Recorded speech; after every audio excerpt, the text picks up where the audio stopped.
Thank you, Sunil. Yeah, so Sunil said everything, and yeah, we'll talk about. I will focus on this screen, not on that one. So sorry for the people who are sitting on that side.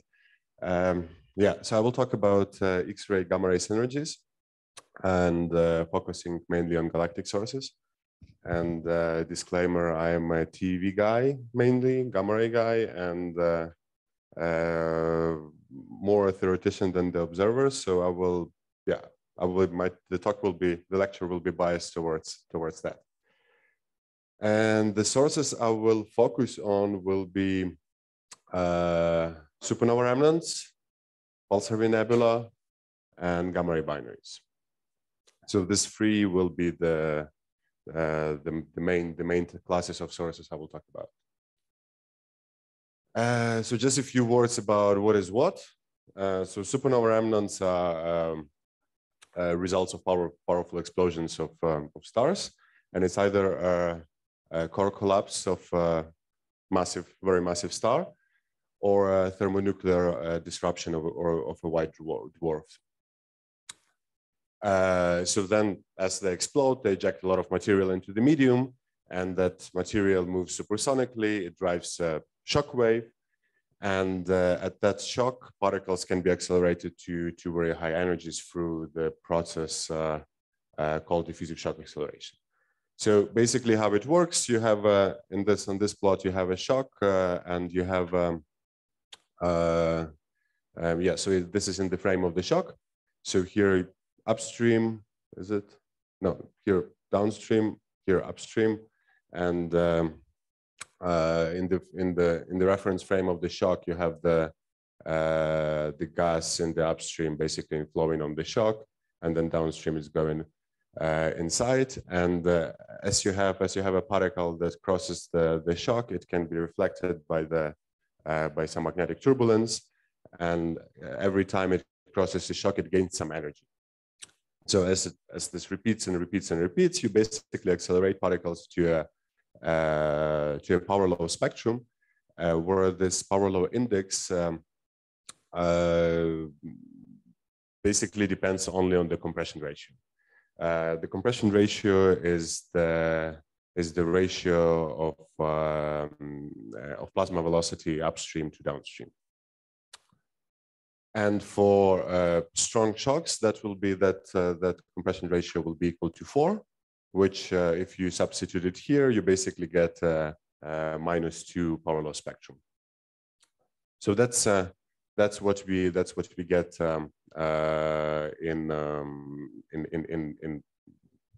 in the DSA process when we accelerate at the shock.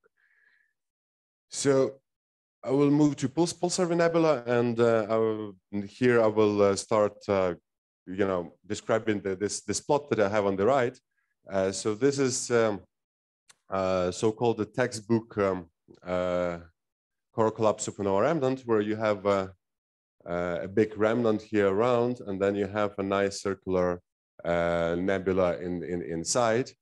And that nebula inside is a pulsar nebula. So the material ejected in the medium and the shock wave that is driving, so which we call a supernova remnant, is not the only remnant that we get from the explosion of core collapse supernova.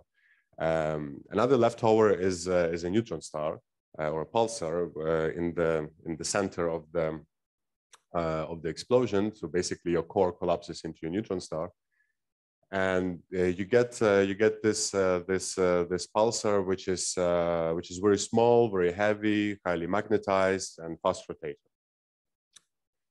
And then I will not talk too much about pulsars. I will talk more about about the nebula that those pulsars create.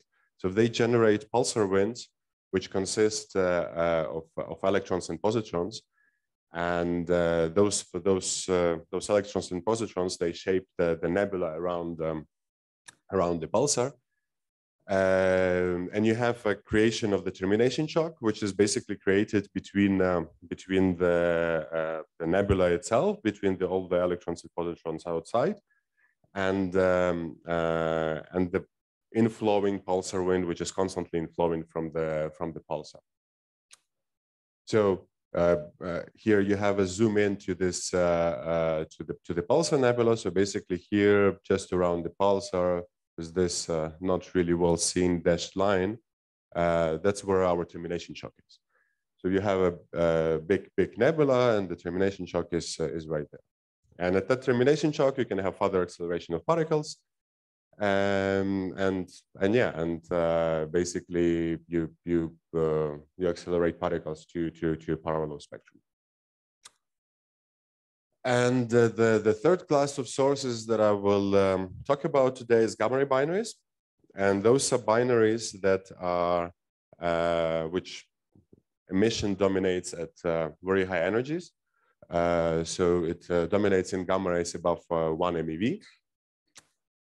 And so far we know only 10 objects like that. And so usually, they consist of a massive star and of a compact source. And that compact source can be either a pulsar or a black hole. And that compact source is orbiting the massive star, and then so basically here you have two scenarios. You have a black hole here with nice jets, and you have here you have a pulsar orbiting a B star, which also features a circumstellar disk, which complicates things quite a bit. So, and in this systems, you have so your particles are accelerated either at the termination shock between the pulsar wind and the stellar wind, so which will be somewhere in between the star and the pulsar, usually closer to the pulsar than to the star. Or you can have acceleration like in jets of a black hole. So only for 3 out of those 10, you know for sure the nature of the compact source, and for those it's a pulsar. You know it's a pulsar, and you know it because you can actually see pulsations. Yeah. So, and that's also mainly what I will the type of gamma ray binary that I will talk about, a plurionic binary where you have a pulsar as the compact source. And it's interesting because basically it is a pulsar nebula, because it's the same idea. You have a pulsar wind from the pulsar coming. You have a termination shock. It's just this termination shock is between two winds, and you accelerate particles at the termination shock, and they emit across the whole electromagnetic spectrum. But the cool thing about it is that things are changing at a very things are changing dynamically on short time scales. So we can basically track the evolution and see what is happening in this kind of sources. All right, so supernova remnants, and I will not start from supernova remnants. I will start from talking about non-thermal emission. So what we expect to observe from there, we have all these particles which accelerated at the shock, right? So what these particles will give us then? So they emit in synchrotron. So electrons will interact with the magnetic field, and they will emit synchrotron from radio to X-rays. And then you will have gamma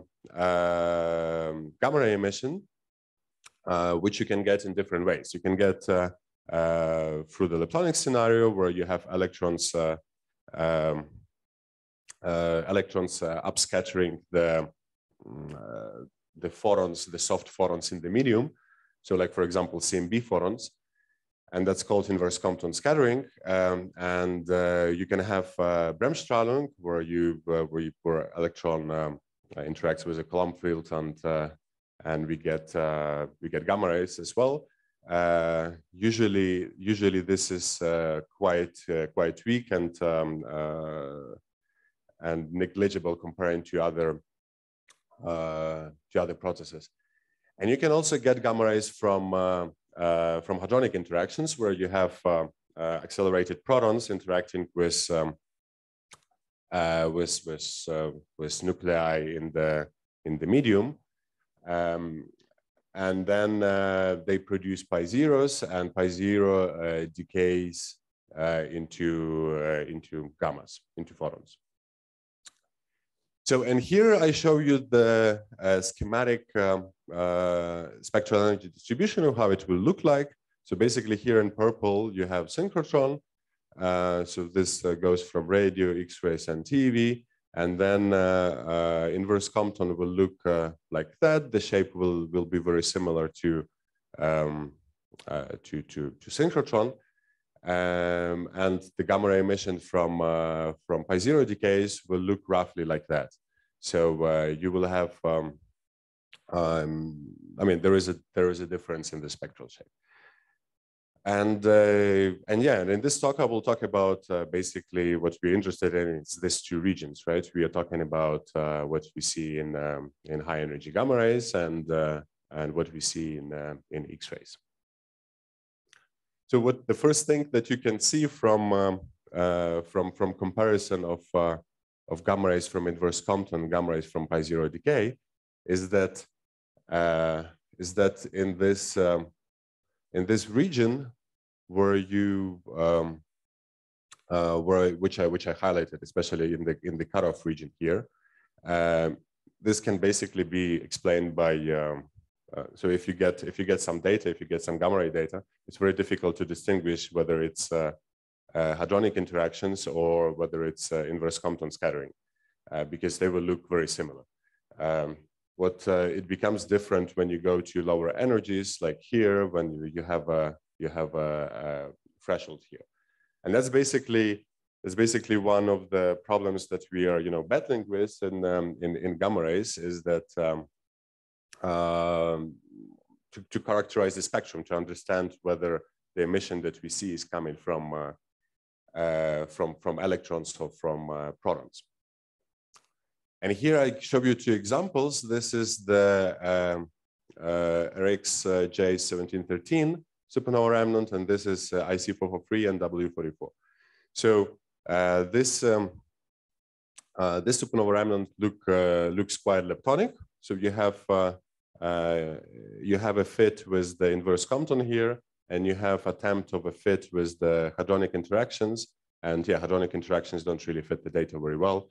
But if you look at this part, which is where we observe with Hess, magic, veritas, both hadronic and leptonic could fill it quite well. So we basically need this this energy range, which is covered by Fermi-Lat. And then these two supernova remnants, they were first supernova remnants which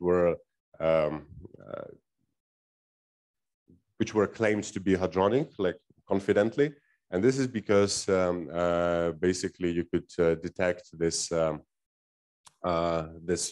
this threshold at low energies, which is called a pion bump, which is basically a characteristic feature of hadronic interactions. And again, it's Fermi-Lat that allows to do this discrimination. And if you look at other remnants, well, especially before they were detected with LAT, for example, this SN 1006, the historic supernova, which exploded in 1006, you have the spectral. So here you see the spectral energy distribution. Yeah, sorry. Oh yeah, sorry. No. Yeah. Yes, the blue and the red. What are they? Sorry, maybe I didn't get that. The blue and the red. What do you mean? Yes, the leptonic. Here and here. Up for the leptonic, not hadronic. This one. Yes, the blue and the red. I don't know, different models from different people. Yeah. So the red one is from Bereshko and Fjoll from 2010, and the blue one is from Ellison et al. Also 2010. So it's just two hadronic models which were published by different people. It's noisy. And no. So here, blue, this blue and this red one are both hadronic attempts to model it. So here on the right, you see the leptonic scenario. Yeah. So this is a SN 1006, and here you see on the right, you see the spectral energy distribution.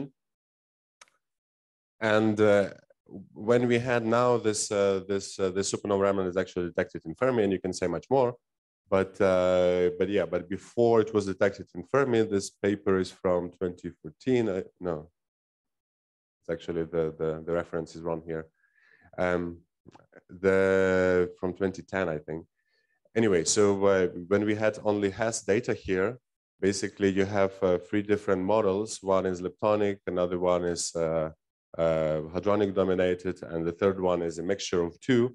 And you cannot really significantly say the difference between like what is better, what is worse, as long as you don't really see anything in this energy range.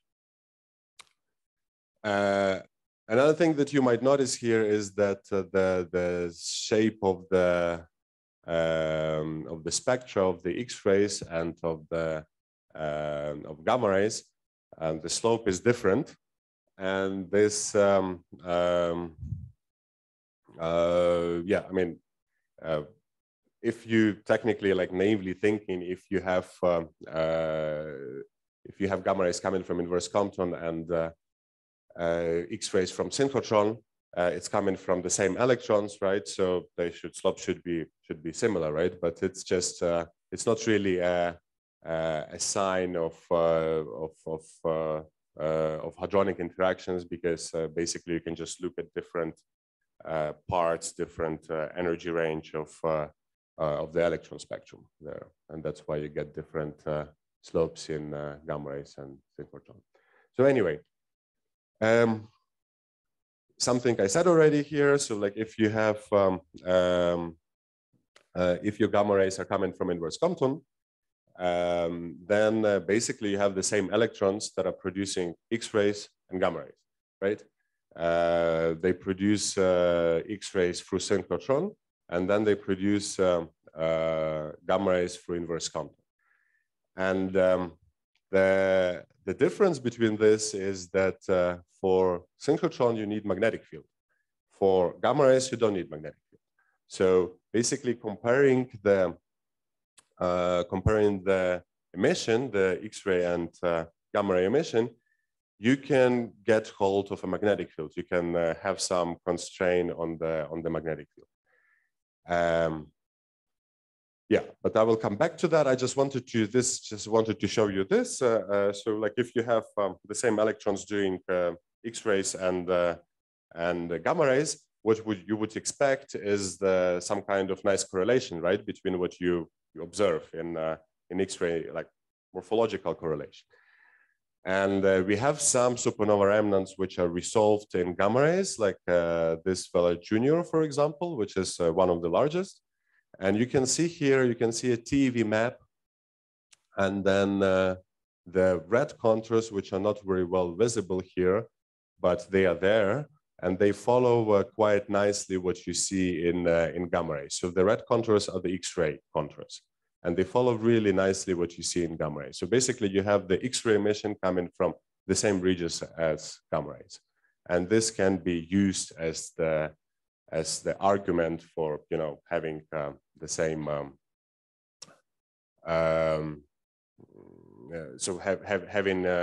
having leptonic scenario for gamma rays. So back to magnetic field.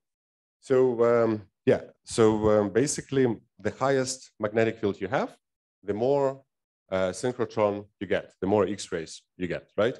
So if you have higher magnetic field, then to fit the X-ray data, the X-ray observations that you observe, that you detect, you need lower amount of electrons, lower number of electrons.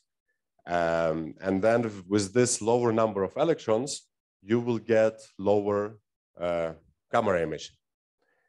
If you have lower magnetic field, then you would need higher higher number of electrons, higher electron density to explain your X-rays. And then you would expect higher inverse Compton emission, higher gamma rays from those electrons. So basically, if we observe some X-rays, if we detect some X-rays, but if we don't detect anything in gamma rays, for example, we have just an upper limit, that would put us a lower limit on the magnetic field. Yeah. How does the magnetic field influence the electron density? Can you just? It doesn't influence the electron density. It's just you imagine you have you detected some X-rays from a supernova remnant, and you detected some gamma rays from a supernova remnant, and you can explain the same X-rays. You don't know the magnetic field. You can explain the same X-rays with higher electron density and lower magnetic field, or with higher magnetic field and lower electron density. And you can explain the same emission, right? And if you have higher magnetic field, then you will expect to have lower electron density, and you will expect lower leptonic inverse Compton emission. And if you have lower magnetic field, then you will expect higher inverse Compton emission. So basically, it's just self-regulates, right? Yeah. So.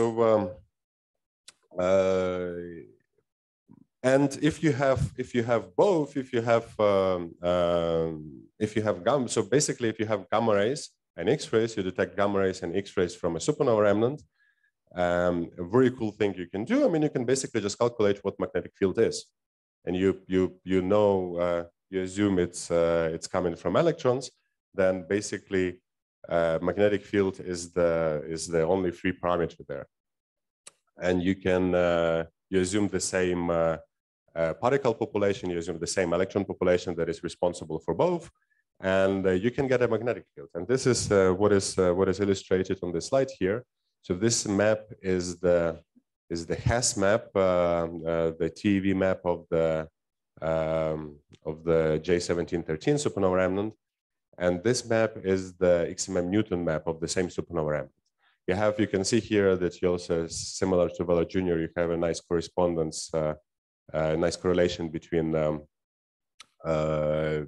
gamma rays and X-rays emitting regions. And then if you just like put one map on top of each other, you just calculate what magnetic field you need to expect that flux. This is what you get. This is the map for the magnetic field. So basically what they did here was they splitted the source into squares, into some number of squares, I don't know, 20 or something. And for every square, they analyzed the X-ray spectrum and gamma ray spectrum, and they modeled it with, they modeled synchrotron emission and inverse Compton emission for the same electron population. And they extracted magnetic field from those, from that modeling. And basically, yeah, here for every square, they calculated the magnetic field. And like this, you can study the distribution of the magnetic field in the supernova.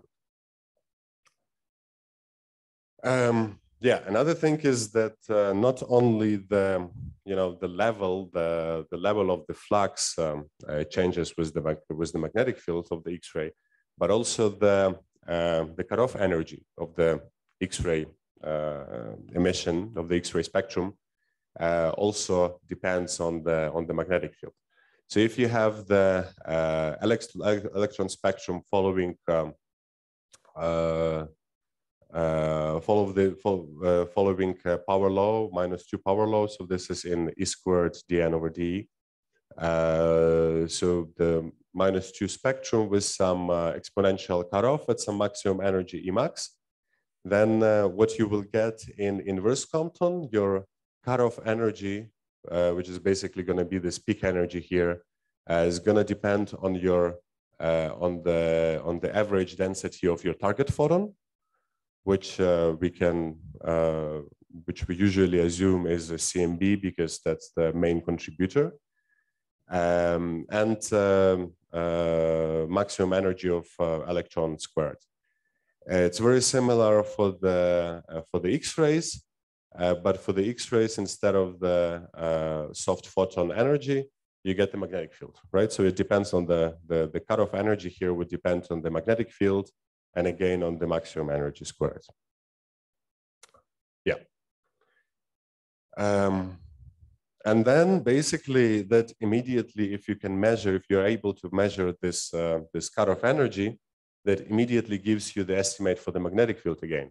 And this is what the estimate is. So basically you just, if you measure X-ray cutoff energy and gamma ray cutoff energy, you already know the magnetic field.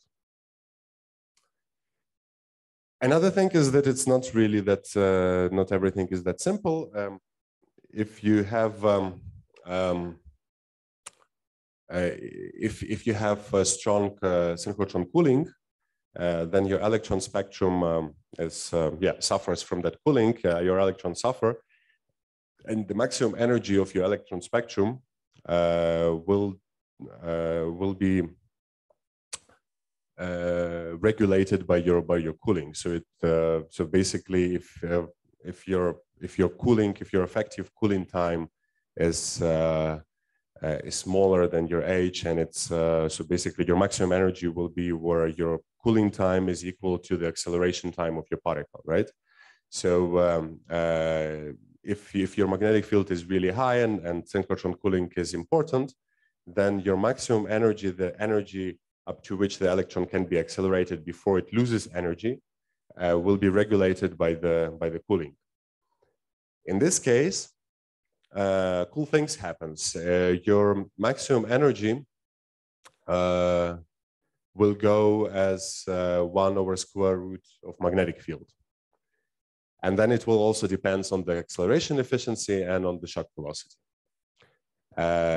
If it goes like this, then you basically lose the like for the cutoff energy in X-rays, you lose the dependence on the magnetic field, because it's proportional to B Emax squared, and then you substitute Emax from here, and your cutoff energy in X-rays doesn't depend on magnetic field suddenly.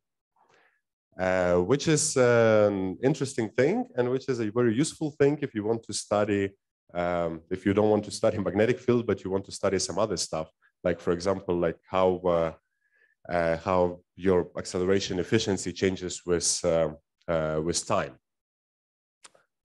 And here, oh, I forgot to reference here. Here, a very nice result. So basically, what these people did here. They took a number of supernova remnants, a sample of supernova remnants. They assumed that all these supernova remnants are dominated by synchrotron cooling. So the maximum energy will be regulated by synchrotron cooling. They picked the remnants for which they have a good idea of what the age of the remnant is and what the shock velocity is. And that basically leaves you with only one free parameter, which is acceleration efficiency. And acceleration efficiency is the coefficient which goes into diffusion coefficient here, and basically shows how this eta factor shows how different your diffusion is from the canonical bomb diffusion. And it determines how well particles are confined at the shock, and in turn how efficiently they can be accelerated. This from the definition, this eta parameter has to be larger than 1. And you can see that if you use this formalism to the sample of supernova remnants, and you just calculate eta for all of them, then basically you have a nice temporal dependence. You start from eta at around 10, and then you go as you evolve after, I don't know, several thousand years, you basically get to 1.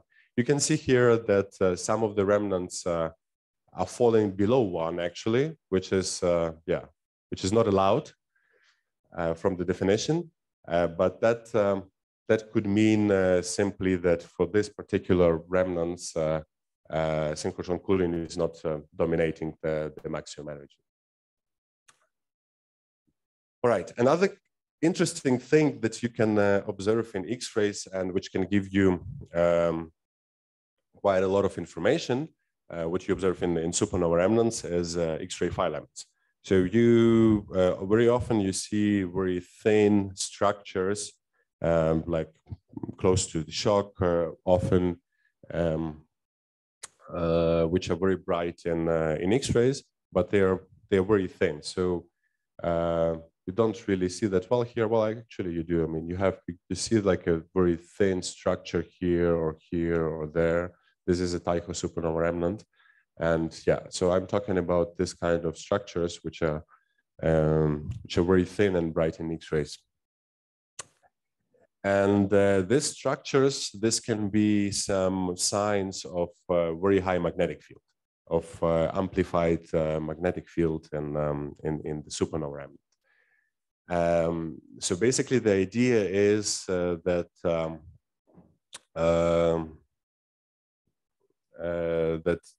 magnetic field is so high that the particles are just cooling down very fast, and they can observe only in they can emit only in a very small emitting region. So here I have a basic sketch of that. So if you have if this is the shock of the remnant, here you have upstream, here you have downstream, and then you have all these accelerated electrons here in the downstream, and they are advecting inside the remnant, and as they move away from the shock, they radiate. So if the magnetic field is really high, they lose energy really fast, and as they move the distance L here, so if they move from here to here, they already don't have enough energy anymore to emit in X-rays, and that's it. So they can emit in X-rays only in this small region here, and that's why you get a very thin filament. And basically, if you can measure the width of that filament, that would give you a constraint on the magnetic field. That would give you an estimate of the magnetic field. And yeah, and like if you for a lot of the supernova remnants, if you calculate that, you will get several hundred of microgauss, and that's a very strong field for supernova remnants. And that's actually a very strong argument for hadronic origin of gamma ray emission. And the reason is twofold.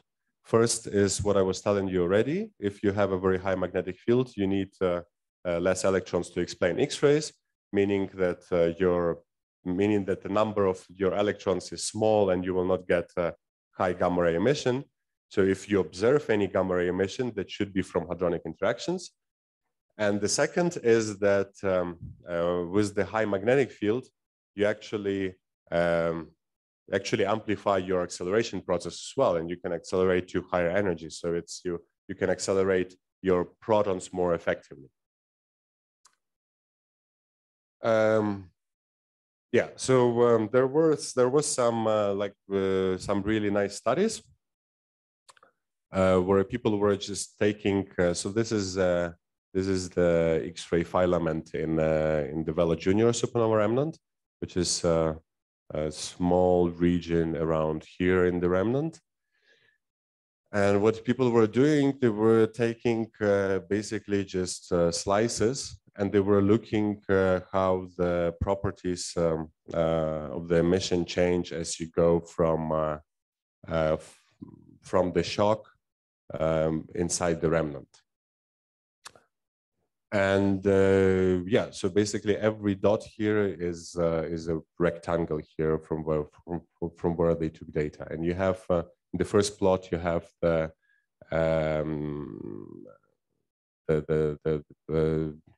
distribution of photon index, the flux, and the cutoff energy. And you can see exactly what I was just saying. Basically, that your photon index is becoming softer, meaning that from this you're getting this, and which means that all your high energy electrons, they lost their energy already, and you don't have high energy electrons there, right? Or you can illustrate the same thing with the change of the cutoff energy. Your cutoff energy of the spectrum becomes smaller as you move from the shock inside, which again reflects exactly the same thing, that your electrons lose energy. And here you have a flux, and it's more bright closer to the shock, and then it goes down. There are other ways to explain the same thing, and that's magnetic damping. So you don't necessarily need a very high, very strong magnetic field.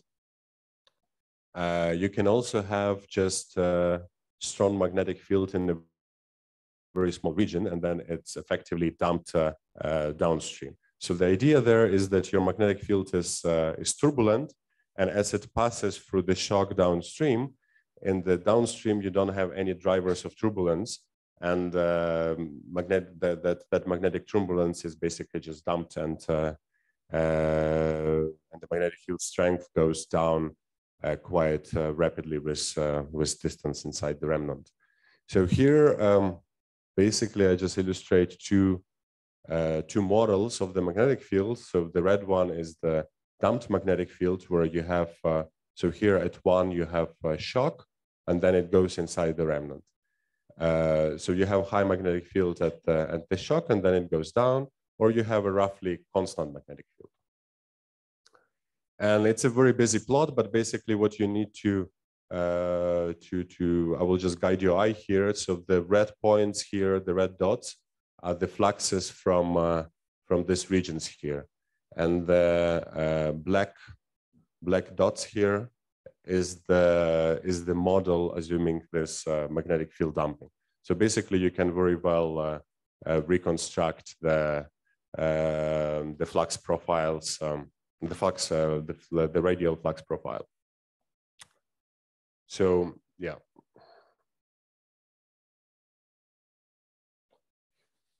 Now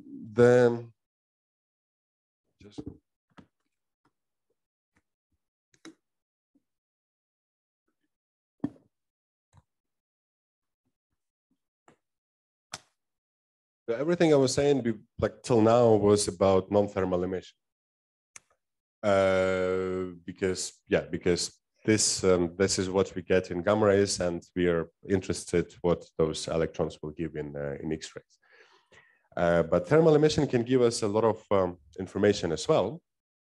Thermal X-rays, because thermal X-rays is an indication of hot plasma and high density. And if we talk about high density, this is what we need for hadronic interactions. So if we can get some information about how dense our plasma is, we can say, okay, there is some evidence for hadronic interaction. So on the other hand, if you don't observe any thermal emission from a supernova remnant, that would give you an upper limit on the density of your ambient medium, and which will be quite low, and that would be an argument that your gamma ray emission that you observe is of leptonic origin, because you just simply don't have enough material to have hadronic interactions to produce gamma rays. And this is, for example, the case for Vela Junior, where you don't see any thermal emission from the remnant, and that sets you an upper limit at 0.03 particles per cubic centimeter, and and that basically a very good sign that the emission is leptonic. And then on top of that, you have very good X-ray TeV correlation. And in general, your spectral energy distribution looks very leptonic. But if you have strong thermal X-ray component, that gives you an idea that maybe there could be plausible contribution from hadronic interactions. And like as an example, I show you here CW86, which for this one, we don't really know if it's leptonic or hadronic. But what I mean here is that thermal X-rays can we can use it as an argument and speculate. So for this particular remnant, in this sector here, there is no thermal X-rays. It's dominated by non-thermal X-rays. But in these sectors here, it's actually in this one and this one, it's dominated by thermal.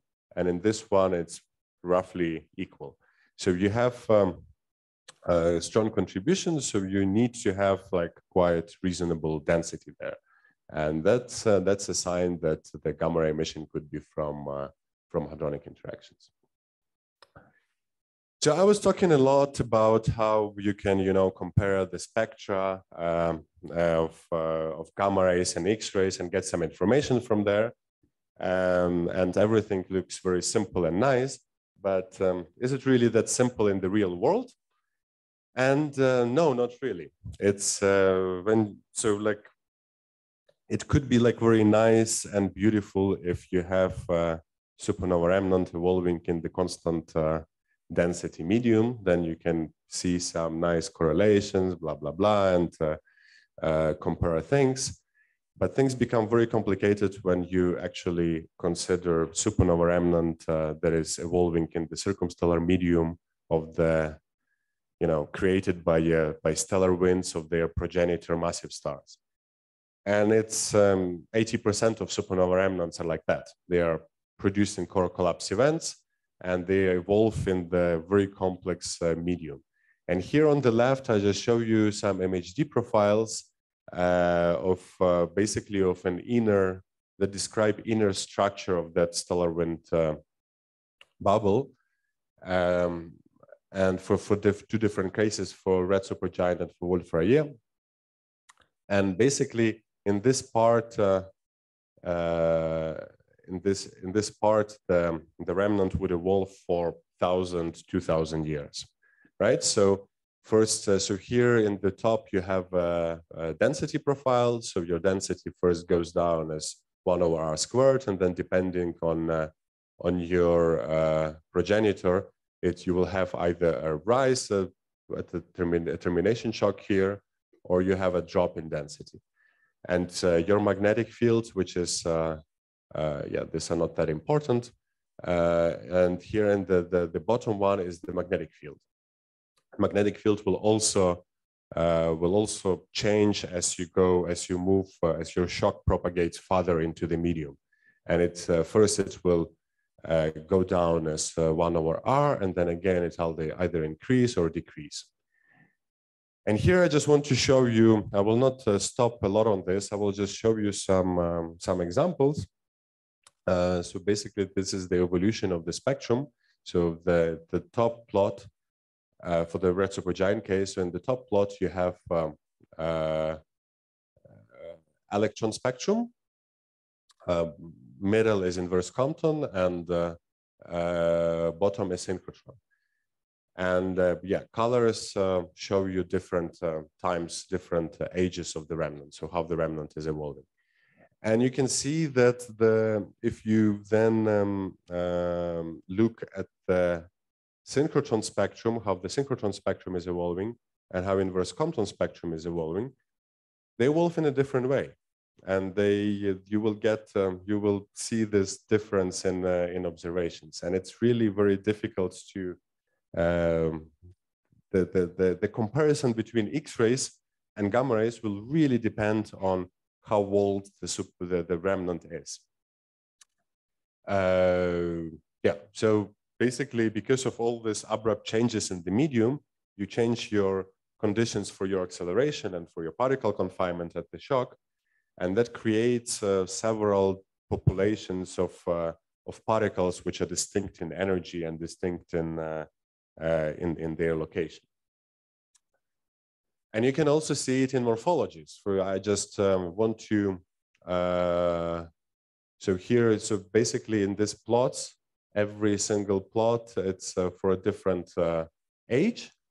And then these sectors are for different energies. So here is for the radio, here is for 1 kV, 10 kV, and then TeV emission is in this sector here.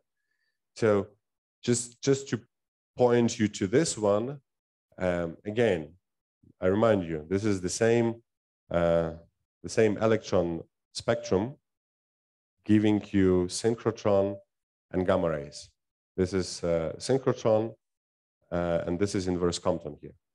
And because you have a different structure, different complex profiles of magnetic fields, you actually get different different morphologies here. In X-rays, at 10 kV, you can have two kind of shells here, while in gamma rays you have just one, right? So, and that will, and the main point is that this will change as the remnant evolves. So this will be, this comparison would be different at different times. So my point here that I want to make is that it's not really that straightforward. You see some nice correlation of X-ray and gamma ray morphology, and you just say, okay, it's leptonic. Or you don't see a correlation and you say, oh, okay, that's hadronic. It's not really that simple. Okay, so finished with supernova remnants, moving to pulsar nebula. I'm not sure how much time I have. I'm talking and talking and talking. And how much time do I still have? All the time in the world?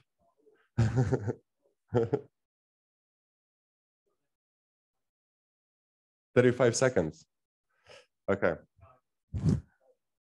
15 minutes? Okay.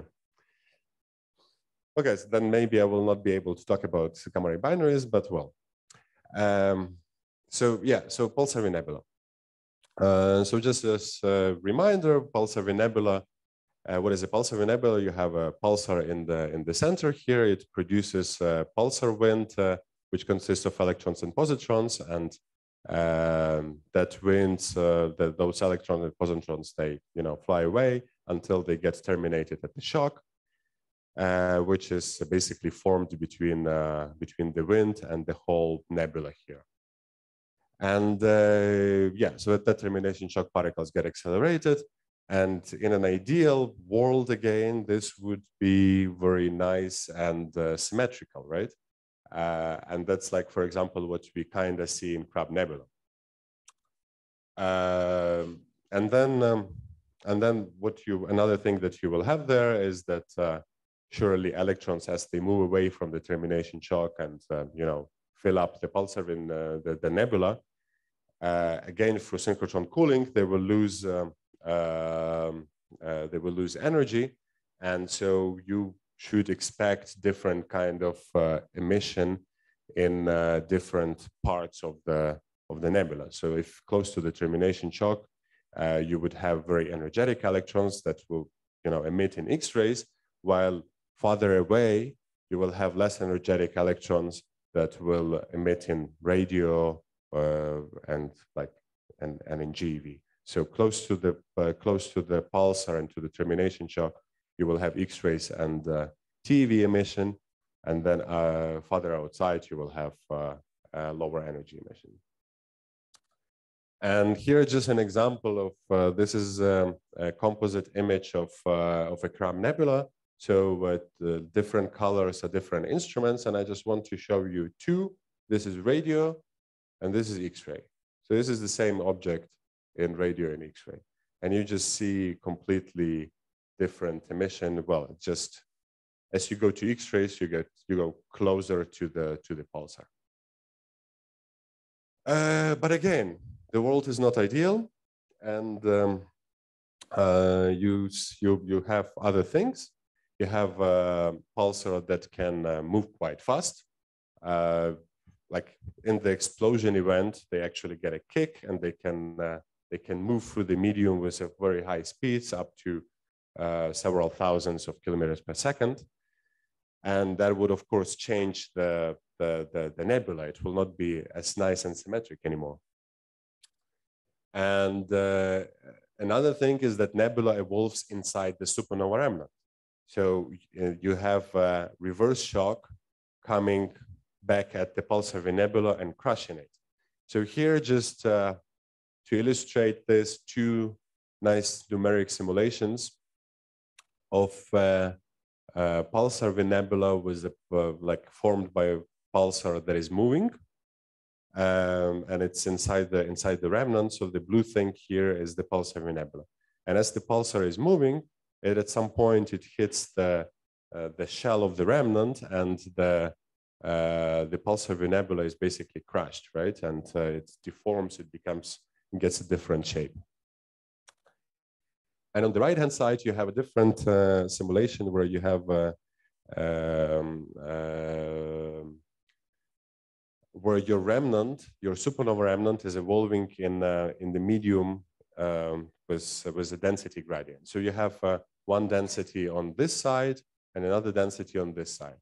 So your forward shock will move farther here and not so far here, and then your reverse shock, it will sooner start to moving inside, and it will reach the pulsar nebula sooner. So basically, at some point, you will have a situation where in this lower part, your pulsar nebula is not touched, while in the higher part, your pulsar nebula is completely destroyed. And this is something that that we actually observe. I mean, we observe this kind of situations.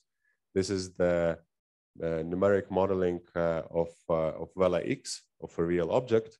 And we kind of see this kind of shape there, and we kind of see this kind of situation in the hosting supernova remnant. And then as the pulsar moves away from the remnant, then gets out of the remnant, the pulsar nebula can be completely destroyed, and then basically, as it is in the ISM, it can form a new pulsar nebula there. So this is the example of the TeV source of the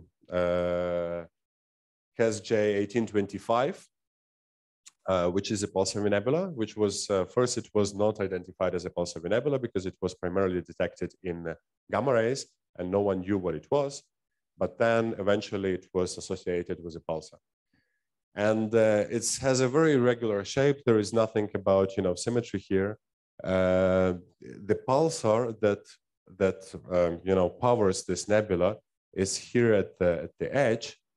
The peak emission is also, it's not really at the pulsar, and it's not really in the center, so it's somewhere here. And then if you look in the X-rays, the X-ray nebula is much smaller. The X-ray nebula is actually directly centered on the pulsar, and here you have the X-ray image. So this is the pulsar, and this is the nebula, and it's just so much smaller because only the high energy electrons actually can emit in X-rays, and they are close to the pulsar. And everything else, all this diffuse emission, they are coming from, so that you observe in the TeV, it's coming from electrons that have lower energy, and they cannot emit in X-rays anymore. And you can see it if you look in different regions of the source. So basically, this study was done. They put a lot of wedges, and in every wedge like that, they calculated the spectrum. And so this is going, all the spectra are combined here. And the first one is the one closest to the pulsar, right? So you have a hard spectrum there here. And as you go away from the pulsar, your spectrum softens down. So in the dashed line, you have a reference spectrum, which is a spectrum at the pulsar. So if you go farther away, you can see that your spectrum becomes significantly softer. So you lose the high energy particles because they just lose energy.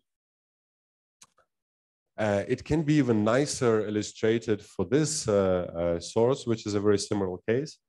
The pulsar nebula, which was primarily detected in TeV, and then counterparts at other energies were found only later. And here you can see, you just observe the same, it's a bit different technique. You observe the same source, but in different energy ranges. So you go, so this is the gamma ray maps as observed by Hess.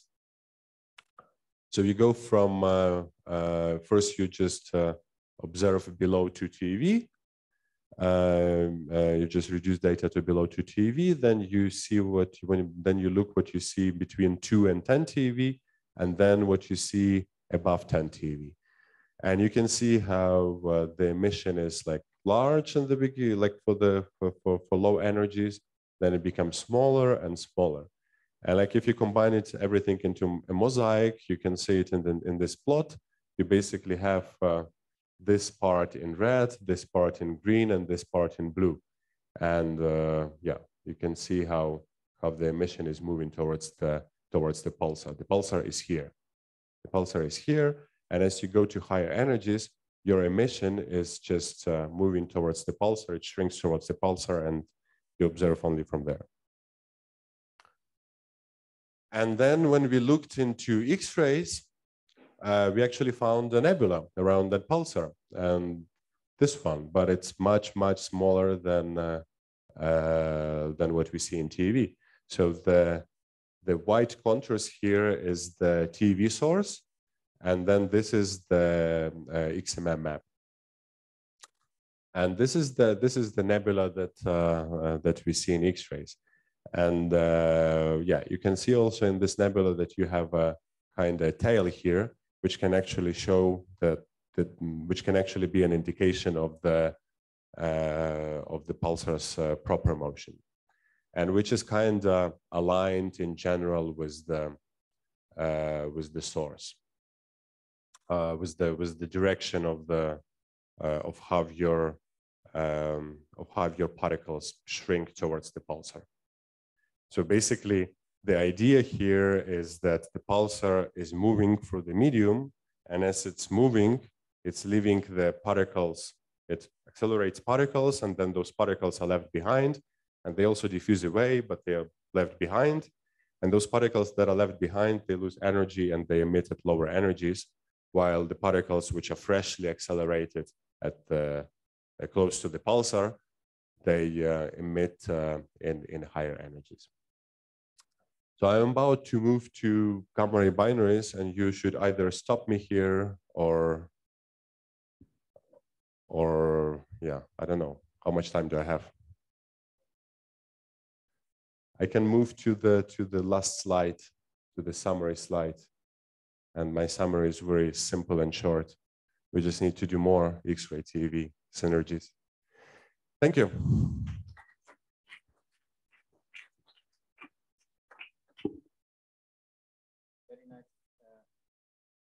Summarizing a lot of things about pulsar wind nebula, and probably gamma rays as well. Now questions, please.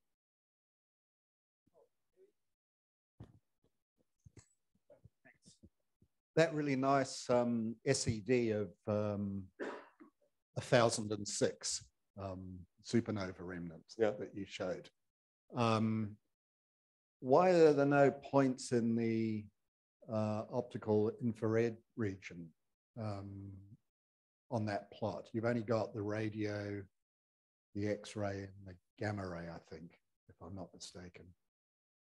You should ask the authors.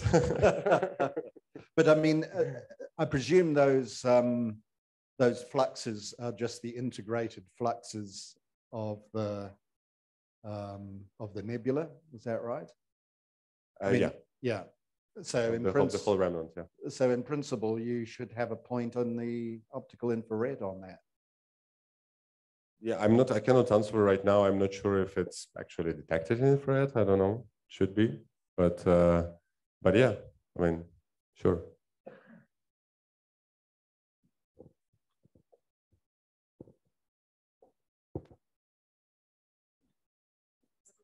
Yeah, you said that the gamma ray binaries are like supernova, like pulsar wind nebula. Yeah, but you showed some decretion disk kind of feature, like a circumstellar disk. Can you tell, like, is there any optical or X-ray counterpart of them, or are they also X-ray binaries, or are they only gamma ray binaries? No, they're also X-ray binaries. If you, thanks for the question about gamma ray binaries. I can now move to that part of the talk and keep talking. No, I was talking. I was saying that. I mean, calling them a pulsar nebula is a bit of a speculation. What I just meant is that. So this is only like when I'm calling them pulsar nebula. This is only connected to those where the compact source is a pulsar. And like for example, this is the PSRB. This is the cartoon of a PSRB 1259 binary, one of the most famous gamma ray binaries. And if you, I mean, it's observed all across the spectrum. You have light curves here in gamma rays, in Fermi-Lat, X-rays, radio, and also in H alpha.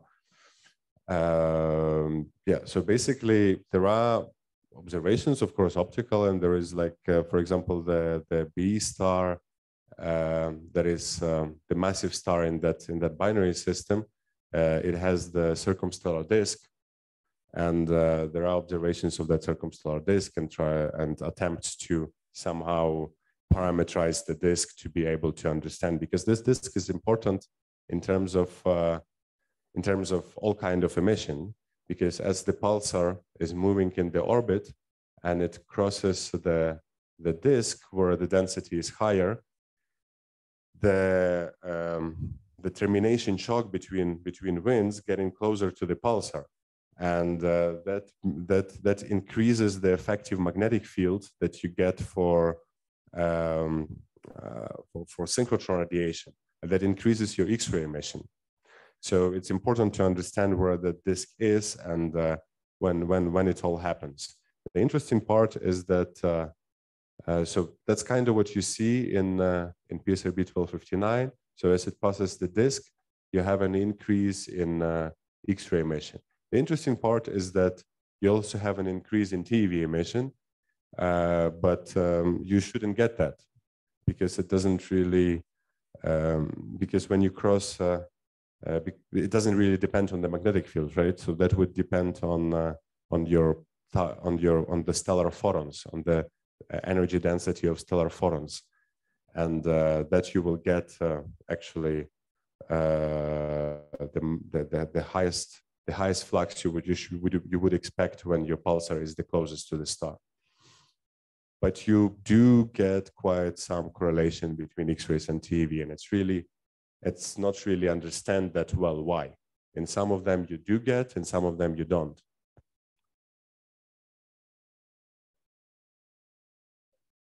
Right? X-ray emission you get everywhere. You actually get everywhere. So like for this one, it depends on the binary, of course. This binary has a period of 3.4 years and eccentricity, very high eccentricity of around 0.9. And so gamma ray emission you get only in this in the periastron passage, but X-ray emission you get also from apastron. You get from everywhere.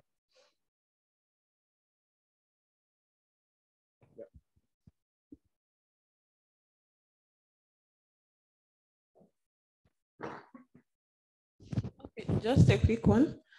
Just throw more light on the cooling with respect to age. You have a slide on that. Mm.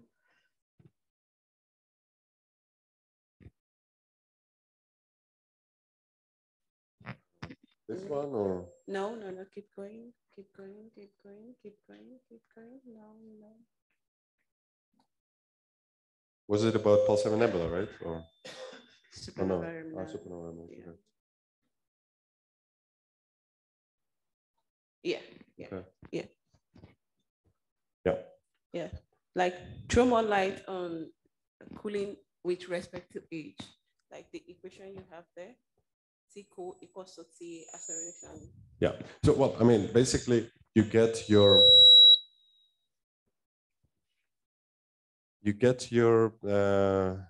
so you can accelerate only up to the energy, up to some energy which is not. I mean, the particle is accelerated, right, all the time to higher and higher energies, but at the same time it loses energy.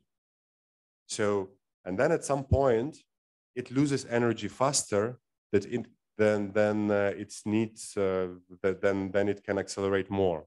So it loses faster than it can accelerate.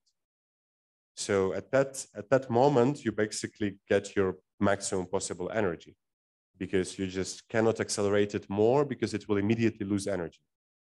And yeah, and that's your maximum energy. And it's just why I put here the age is that it can be limited. Like if your synchrotron cooling is not important, then it can be limited by age, right? So like for very young supernova remnants, which are like, say, I don't know, 100 years old, they can only accelerate to the energy which they can accelerate in this 100 years. It's there is a time scale of acceleration to some energy. So yeah, so basically in here I just put that your cooling time scale is shorter than your age, so it cools faster. So you in principle you have enough time to accelerate to higher energies, but you cannot because it cools down, because it loses energy.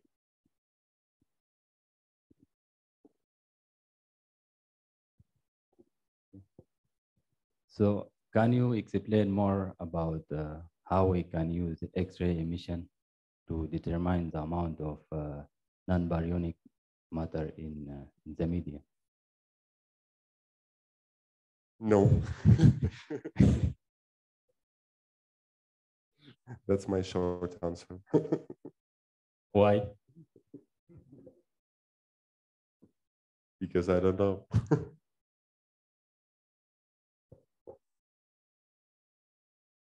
Last one. Okay, so let's thank for Iurii.